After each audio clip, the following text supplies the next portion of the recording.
সরকার তুমি জবাব দাও। 24 ঘন্টা চাই দেয়া ছাড়া মানুষের পরিষেবা দেয় সমস্ত কিছু থেকে কেন তাদের বঞ্চিত করা হচ্ছে এই নতুন সরকার জবাব দাও। অন্নপূর্ণা দিয়ে কেন দেওয়া হবে না? বিকাশের মতো কাজ কেন আশা কর্মীদের উপর চাপিয়ে দেওয়া হচ্ছে? সরকার তুমি জবাব দাও। ভিডিও আমাদেরকে দেখে আমাদের সমস্ত তথ্য নেওয়ার পরেও কেন বলছে আমরা পাবো না? জবাব দাও। বিকাশের কাজ আমরা করছি না, করবো না। যেখানে জনগণের সমস্ত পরিষেবাতে ভেজাল আছে সেই সব কাজ আমরা করছি না, করবো না। জনগণের উন্নয়নমূলক সমস্ত কাজে যেখানে ভেজাল সেইখানে আশা কর্মীরা কাজ করছে না, করবে না। আয়ুষ্মানের কাজ করে আমরা অনেক নির্যাতিত হয়েছি, সরকার কেন তুমি জবাব দাও। গ্যাসের মতো জটিল কাজ আপনাদের উপর কেন চাপিয়ে দেওয়া হচ্ছে? ভিডিও সাহেব জবাব দাও। গ্যাসের মতো জটিল কাজ আসার উপর চাপিয়ে দেওয়া কেন নির্যাতন করা হচ্ছে? ভিডিও সাহেব জবাব দাও। সমস্ত তথ্য নেওয়ার পরও কেন আসাদেরকে বাতিল করা হচ্ছে? ভিডিও সাহেব জবাব দাও। 24 ঘন্টা যে কর্মীরা পরিষেবা দেয় তাদের উপর কেন এত নির্যাতন করা হচ্ছে? ভিডিও সাহেব জবাব দাও। মাননীয় মুখ্যমন্ত্রী একটা সিদ্ধান্ত আছে আপনাদের যে দেওয়া বলেছিল সেটা আমার কেন দেওয়া হচ্ছে না? মুখ্যমন্ত্রী জবাব দাও। আচ্ছা, এই ভিডিওতে যতটুকু বুঝলাম যে এই যে আশাকর্মীরা তাদের দাবি হচ্ছে যে তারা 24 ঘন্টা জনগণের সেবা করে, পরিষেবা দেয়, তো এদের কেন এই লক্ষ্মীর ভাণ্ডার থেকে এই অন্নপূর্ণা ভাণ্ডার থেকে বঞ্চিত করা হচ্ছে, তার জন্য তারা সরকারের কাছে জবাব চাইছে যে আমাদের কেন দেওয়া হচ্ছে না। এবং সঙ্গে যে কেওয়াইসি যে সমস্ত কাজের কথা বললেন, জটিল কিছু কাজ তাদের উপর চাপিয়ে দেওয়া হয়েছে, তো কেন দেওয়া হচ্ছে, এবং তারপরেও এই কাজ চাপিয়ে দেওয়ার তারপরেও কেন এরা অন্নপূর্ণা ভাণ্ডারের সুযোগ সুবিধা পাচ্ছে না, তো তার জবাব চাইছে সরকারের কাছে। তো আমি বেশি কিছু বলবো না, এর আগে জাস্ট কয়েকটি কথা বলবো, তো অল্প কিছু কথা বলবো, তো এরপরে আপনারা বলবেন যে আমি ঠিক বলেছি না ভুল বলেছি, বা আপনাদের কি মনে হয় অবশ্যই আমাকে কমেন্টে জানাবেন। তো তার আগে আমি একটা ভিডিও দেখাবো, ভিডিওটা দেখে নিন। আশাকর্মী, অ্যাক্রিডেট সোশ্যাল হেলথ অ্যাক্টিভিস্ট, মাসিক নির্দিষ্ট সাম্মানিক ভাতা বর্তমানে 6,250 থেকে বেড়ে 11,250 টাকা হতে চলেছে। অর্থাৎ তাদের ভাতা প্রতি মাসে বৃদ্ধি পাচ্ছে 5,000 টাকা। এছাড়াও পারফরমেন্স ভিত্তিক যে ইনসেন্টিভ সেটাও তারা পাবেন, প্রায় দ্বিগুণের কাছাকাছি তাদের ভাতা বৃদ্ধি হলো। অঙ্গনওয়াড়ি কর্মীদের ক্ষেত্রে কি হচ্ছে? অঙ্গনওয়াড়ি কর্মীরা কেন্দ্রীয় প্রকল্পের আওতায় 4,500 টাকার সঙ্গে রাজ্য সরকারের বর্ধিত অতিরিক্ত 9,500 টাকা পাবেন। সব মিলিয়ে 14,000 টাকা সাম্মানিক পাচ্ছেন তারা মাসিক। এটাও একটা লম্বা লাফ, উল্লম্ফন। অন্যদিকে অঙ্গনওয়াড়ি সহায়িকারা কেন্দ্রীয় প্রকল্পের আওতায় থাকা 2,250 টাকা সাম্মানিক ভাতার সঙ্গে রাজ্য সরকারের বর্ধিত অতিরিক্ত 9,550 টাকা পাবেন। সব মিলিয়ে তারাও মাসে মোট 11,800 টাকা সাম্মানিক পাচ্ছেন। বিপুল পরিমাণ আশা কর্মী এবং অঙ্গনওয়াড়ি কর্মী এবং অঙ্গনওয়াড়ি সহায়িকা, তাদের এই যে টাকা, তাদের ভাতা যে বৃদ্ধি হলো।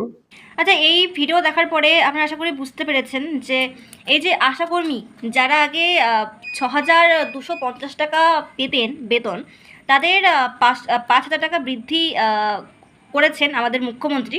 তো এরপরে তাদের যে টাকা বৃদ্ধি হয়েছে, তাদের টাকা যেটা বেড়েছে সেটা এখন দাঁড়িয়েছে 11,200 টাকা। এমনকি এটা বাড়তেও পারে তাদের পারফরমেন্স অনুযায়ী। তো এরপরে আছে যে অঙ্গনওয়াড়ি কর্মী যাদের মাইনে হচ্ছে 4,500 টাকা কেন্দ্রের টাকা, তো এরপরে যেটা আমাদের মুখ্যমন্ত্রী বাড়িয়েছেন 9,500 টাকা, তাদের এখন মাইনে দাঁড়িয়েছে যে 14,000 টাকা। এবং এই যে অঙ্গনওয়াড়ি সহায়িকা যাদের মাইনে হচ্ছে 2,250 টাকা কেন্দ্রের থেকে টাকাটা আসে, তো এরপরে আমাদের মুখ্যমন্ত্রী তিনি বাড়িয়েছেন 9,550 টাকা, টোটাল 11,800 টাকা। তো আশা করি এই পর্যন্ত এই যে টাকা যেগুলো বাড়িয়েছে তাদের এখন বর্তমানে বেতন কত, তো এই পর্যন্ত আশা করি আপনারা বুঝতে পেরেছেন। আচ্ছা, তো এখানে আশাকর্মীদের কাছে আমি দুটো অপশানে রাখবো যে আপনারা মাছ খাবেন না মাংস খাবেন। যদি আপনারা এখন বলেন যে আমরা দুটোই খাবো, তো আমি বলবো যে এটা হবে না, যে কোনো একটা। আপনারা যদি বলেন যে আপনাদের এই যে ভাতা কেন দেওয়া হচ্ছে না, মানে এই যে অন্নপূর্ণা ভাণ্ডারের টাকা কেন আপনাদেরকে দেওয়া হচ্ছে না, এখান থেকে কেন আপনাদেরকে বঞ্চিত করা হচ্ছে, তাহলে আমি বলবো যে আপনাদের যে অতিরিক্ত যে টাকাটা বাড়িয়েছে রাজ্যের থেকে, কেন্দ্রের থেকে, তো এটা বাদ দিয়ে, মানে এই বাড়তি টাকা বাদ দিয়ে আপনারা ভাতা নিন, মানে এই অন্নপূর্ণা ভাণ্ডারের টাকা নিন। কারণ আপনাদের কাজ অনুযায়ী আপনাদেরকে এক্সট্রা আরও বাড়তি অ্যামাউন্ট দেওয়া হচ্ছে, মানে মাইনে দেওয়া হচ্ছে আপনাদেরকে। আপনাদের মাইনের টাকা বৃদ্ধি করা হয়েছে, এরপরও আপনারা বলছেন যে আপনাদের নাকি এখন ভাণ্ডারের টাকা চাই।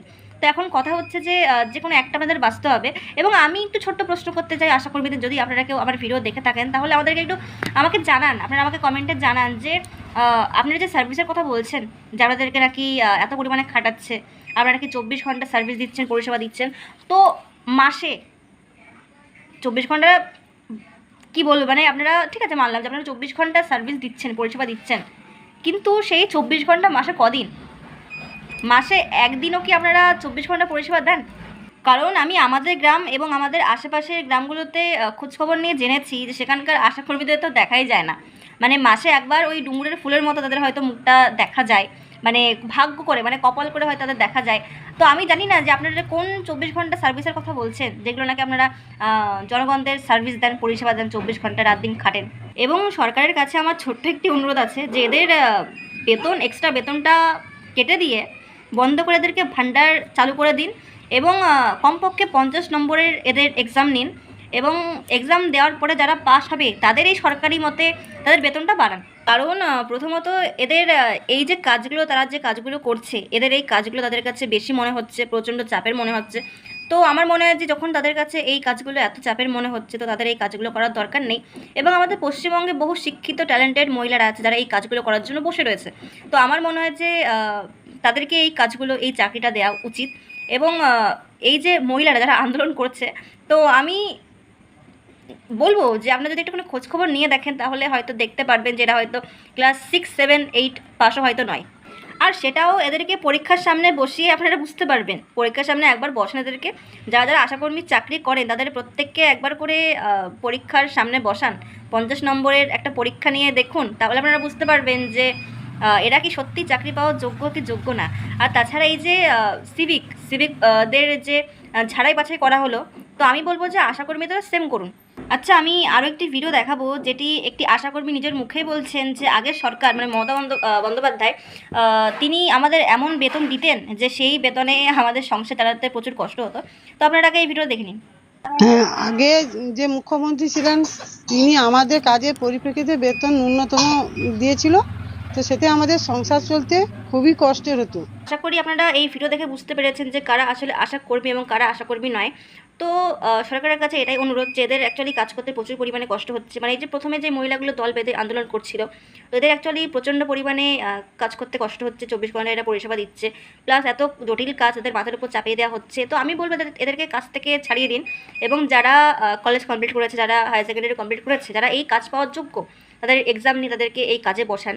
এবং যদি এই মহিলারা এরপরেও কাজ করতে চায়, যদি আপনারা মনে করেন যে না এক্সাম নেব না, এই সমস্ত আশাকর্মীরাই থাকবে। যদি এদের মধ্যে বেশিরভাগ আশাকর্মী তৃণমূলের আমলে ঘুষ দিয়ে চাকরি পাওয়া, তখন কথা হচ্ছে যে যদি মনে করেন যে এক্সাম নেবেন না, তাহলে আমি বলবো যে এদের এই এক্সট্রা বেতনটা বন্ধ করে দিয়ে এদেরকে অন্নপূর্ণা ভাণ্ডার দেওয়া চালু করুন। কারণ তৃণমূল সরকারের আমলে যেহেতু এদের এই বেতনে কাজ করতে কোনো অসুবিধা হচ্ছিল না, তো এদের মেন সমস্যা হচ্ছে এই যে অন্নপূর্ণা ভাণ্ডারের টাকা নিয়ে। তো অন্নপূর্ণা ভাণ্ডার কেন টাকা দেওয়া হচ্ছে না, তো তাহলে আমার মনে হয় যে এই অন্নপূর্ণা ভাণ্ডার এদের দেওয়া উচিত, এবং এই এক্সট্রা বেতনটা যেটা আপনারা দিচ্ছেন, দ্বিগুণ করেছেন বেতন, দ্বিগুণের থেকেও বেশি করেছেন, তো সেটা বন্ধ করে দিন। এবং আমার সঙ্গে যদি আপনারা সহমত হন তাহলে অবশ্যই আমাকে কমেন্ট করে জানাবেন যে হ্যাঁ আমি ঠিক কথাই বলেছি।